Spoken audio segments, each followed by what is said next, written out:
Good morning. It is Monday. Welcome to today's Compass Daily. So thankful that we can gather in moments like this to worship and to hear a message from one of our pastors, one of our leaders.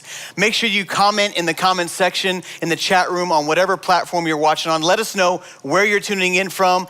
I don't know about you, but I love the opportunity to worship together, and let's get into it right now. God bless you and welcome to Compass Daily. Well, good morning, everyone. Welcome to Compass Daily. My name is Maddie. I'm from our North Fort Worth campus, and I'm so excited that you're here joining with us today. I just want to lift up the joy of the Lord this morning. He is so good, and we have so much to be thankful for, and so let's just rest in those promises this morning that He is good, He is faithful, He is true no matter what storm you're walking through this morning. So let's just lift that up today.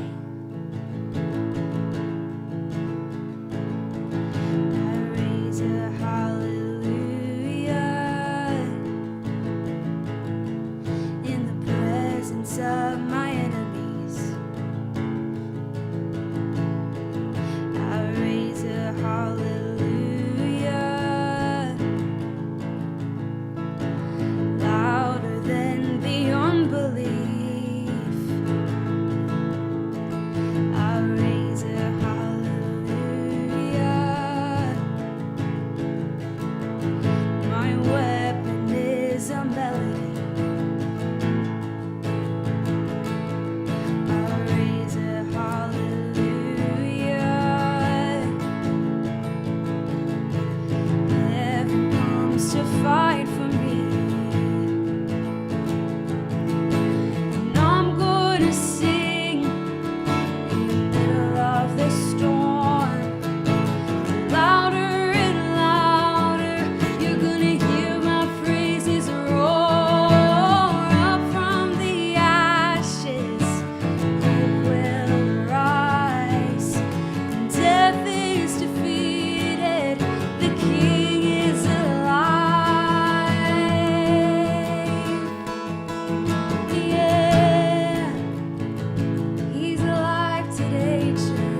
Well, thanks, Maddie, for leading us in worship today.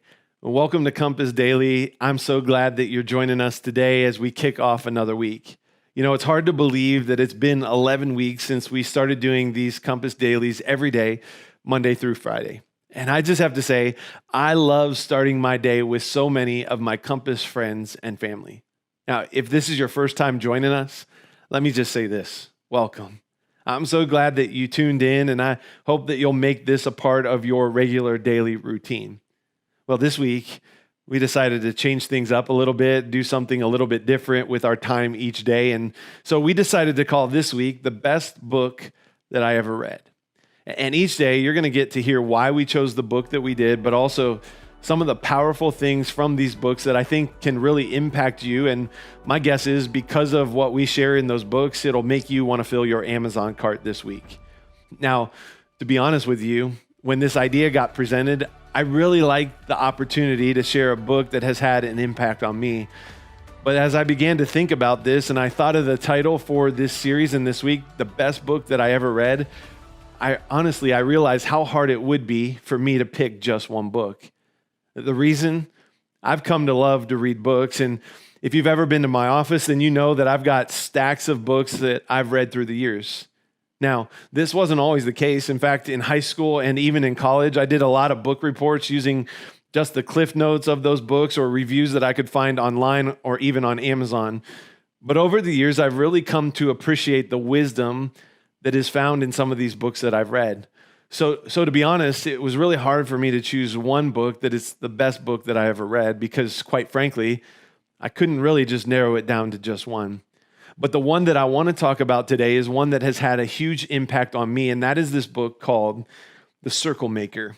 It's by Mark Batterson, who's a pastor and an author in the Washington, D.C. area, and I would highly recommend this book, and I would highly recommend that you pick it up. Actually, Mark Batterson has written several books that would make my list of some of the best books that I have ever read. But here's why I chose this book to share with you today. This book has really changed the way that I pray, which is what I want to dig into a little bit today. But I don't want to give away the whole book because I really would encourage you to pick up this book and read it as well. You know, I remember when I read that first book, it was a season where there was a bit of uncertainty about what was next for myself and my family. And quite frankly, I felt like my prayer life was stale. And there were many days where I just wasn't sure how to pray or even what to pray for. Have you ever felt like that before when it comes to prayer? Go ahead, raise your hand in the chat section right now if you've been at that spot. Well, for me, that is where I was at. But as I read through the pages of The Circle Maker, Batterson challenged how I approach prayer. You see, Batterson's argument is that most of the time, the reason that we give up on prayer is because we stop circling too early. When we pray, we need to keep circling the promises of God for what it is that we're praying about. But sometimes we stop circling, and the problem is we give up on the promise. Now, many of you have probably heard the story in the Old Testament book of Joshua about the Battle of Jericho. As the story goes, God had promised Joshua that if he and his men would walk around the walls of Jericho one time a day for 6 days, and then on the seventh day, God said to Joshua, I want you to march around that wall 7 times and have the priests who are walking with you blow their ram's horns and everyone else shout at the top of their lungs that would be all that it needed for the walls of Jericho to collapse. That was God's promise. And so for 6 days, the Israelites marched around the wall once a day. Then the seventh day, they got up, they walked 7 times around the wall. The priest blew the horns and everybody shouted. Now, I don't know what it is that they shouted. My guess is maybe it was something like, we are the champions. But on that day, the walls came crashing down. And here's why this story is so important and how this all applies to our prayer lives. You see, what if Joshua and the Israelites had decided after 6 days, like, man, this is dumb. We're not walking around these walls anymore. Or what if on day 7 they thought, why in the world are we having to walk around this wall 7 times today? Why are we going to blow some ram's horns and shout at the top of our lungs? This is ridiculous. Why don't we just charge the wall? If that's the response they had, you know what would have happened? they would have missed the promise that God had given to them. And here's the point. The same thing can happen to us if we give up too early in our prayers to God. What we have to recognize and understand is that God wants us to be persistent in our prayers. He wants us to keep circling the promises that he has for us. You know, in Luke's gospel account of Jesus tells this parable that talks about the way that we should pray and that really we should never give up. And listen to these words in Luke chapter 18, verses 2-8. It says this. It says, there was a judge in a certain city, he said, who neither feared God nor cared about people. And a widow of that city who came to him repeatedly saying, give me justice in this dispute with my enemy. The judge ignored her for a while, but finally he said to himself, I don't fear God or care about people, but this woman is driving me crazy. I'm going to see to it that she gets justice because she is wearing me out with her constant requests. Then the Lord said, learn a lesson from this unjust judge. Even he rendered a just decision in the end. So don't you think that God will surely give justice to his chosen people who cry out to him day and night? Will he keep putting them off? I tell you, he will grant justice to them quickly. Now notice what Jesus says about this woman coming to the judge with her request.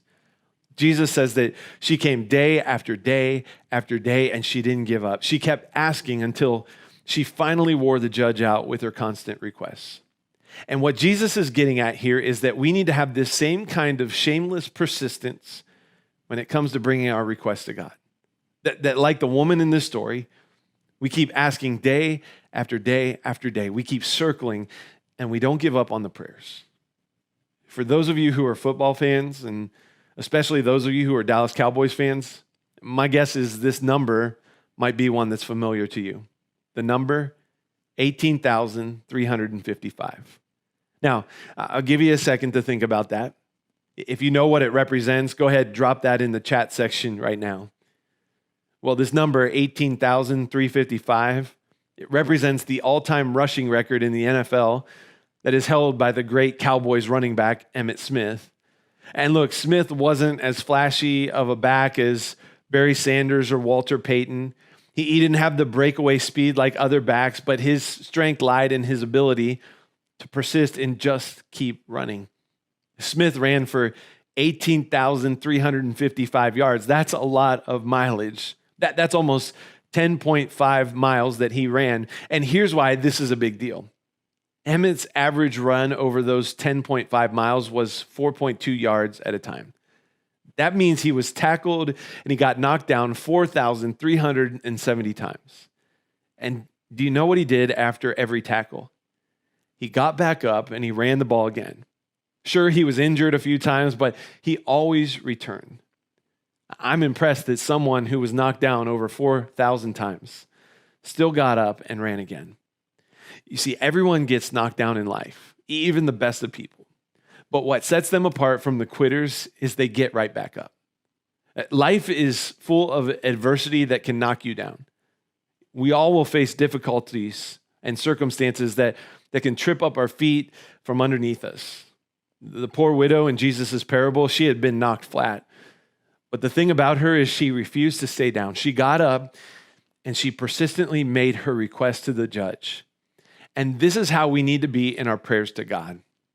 You know, in Matthew chapter 7, verses 7 and 8, Jesus says this in the most famous sermon that he ever preached about how to be effective in our prayer. He said these words. He said, keep asking and you will receive what you ask for. Keep seeking and you will find. Keep on knocking and the door will be open to you. For everyone who asks receives, everyone who seeks finds, and everyone who knocks, the doors will be open.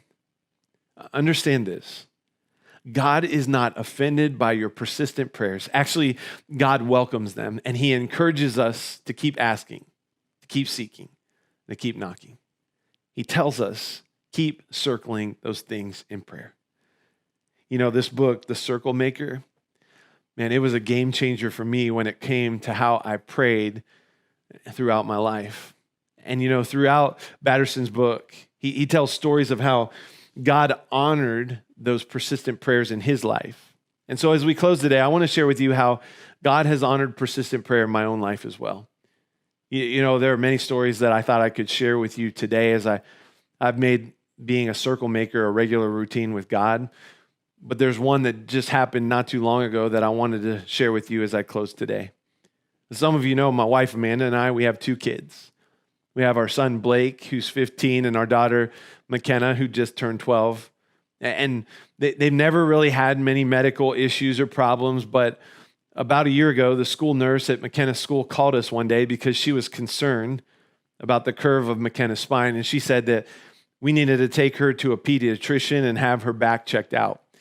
Well, we took her to the pediatrician's office, and the pediatrician looked at it and thought it would be good if we went to an orthopedic doctor. Well, we scheduled an appointment. We went to the orthopedic doctor where we were told that McKenna's spine was curved at 19 degrees. And once it got to 20 degrees, they recommended that she would wear a brace to prevent further curving of her spine. But until that time, they just said we come back every 3 months for regular x-rays.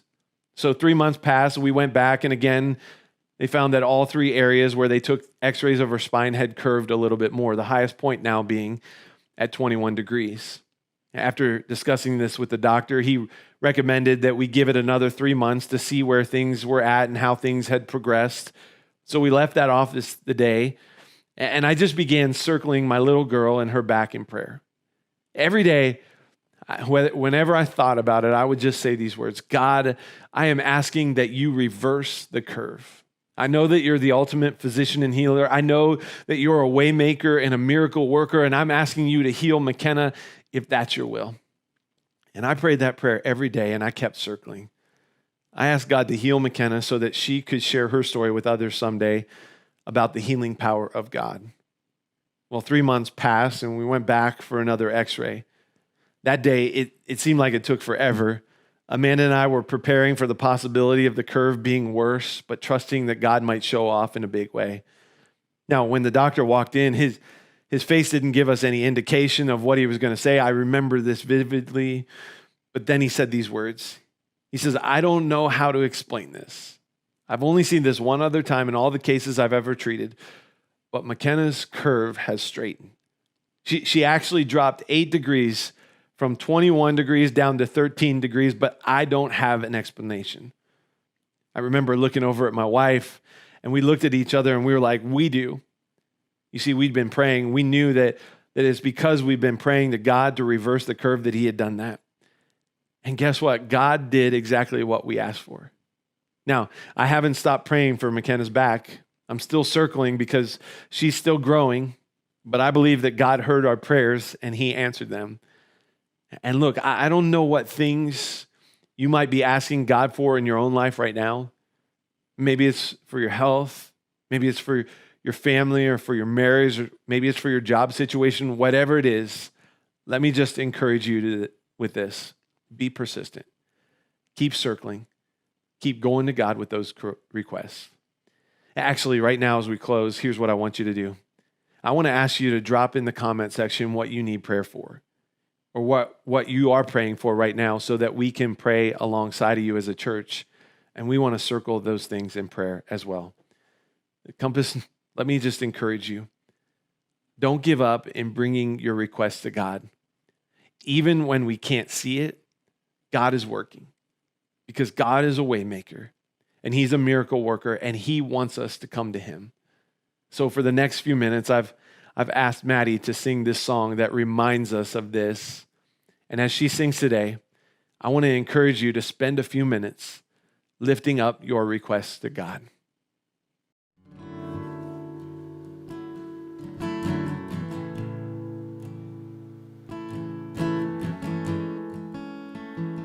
You're the waymaker, God. You are here, moving in our midst. We worship you. We worship you. You are here.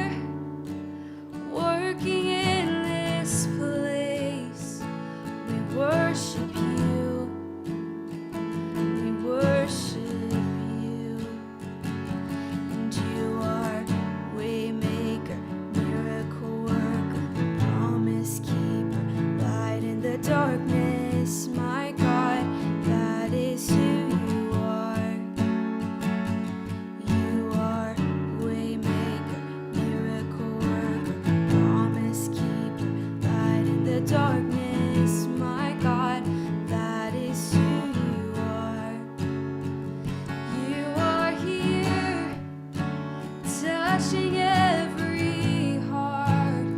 We worship you.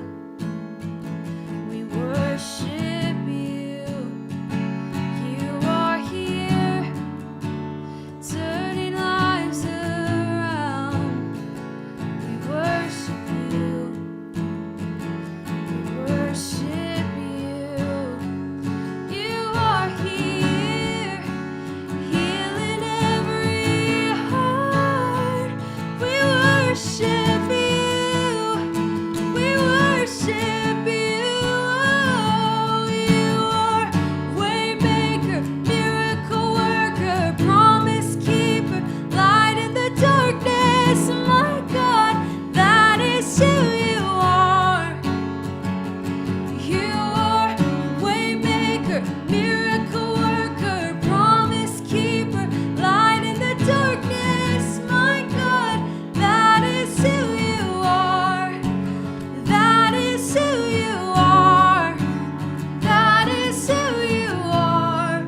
Oh, that is who you are. That is who you are. That is who you are. We believe it. That is who you are. Oh, that is who you are. That is who you are. Oh, it's who you are. Oh, you're the way maker, God. Yeah. Even when I don't see it, you're working. Even when I don't feel it, you're working. You never stop working. You never stop working. Even when I don't see it, you're working. Even when I don't feel it, you're working. You never stop working. You never stop working. Even when I don't see it, you're working. Even when I don't feel it, you're working. You never stop working. You never stop. Waymaker, miracle worker, promise keeper, light in the darkness. My God, that is who you are. You are waymaker, miracle worker, promise keeper, light in the darkness. My God, that is who you are. You are waymaker, miracle worker, promise keeper, light in the darkness. My God, that is who you are. Oh, it's who you are. Oh, it's who you are, God. Yeah.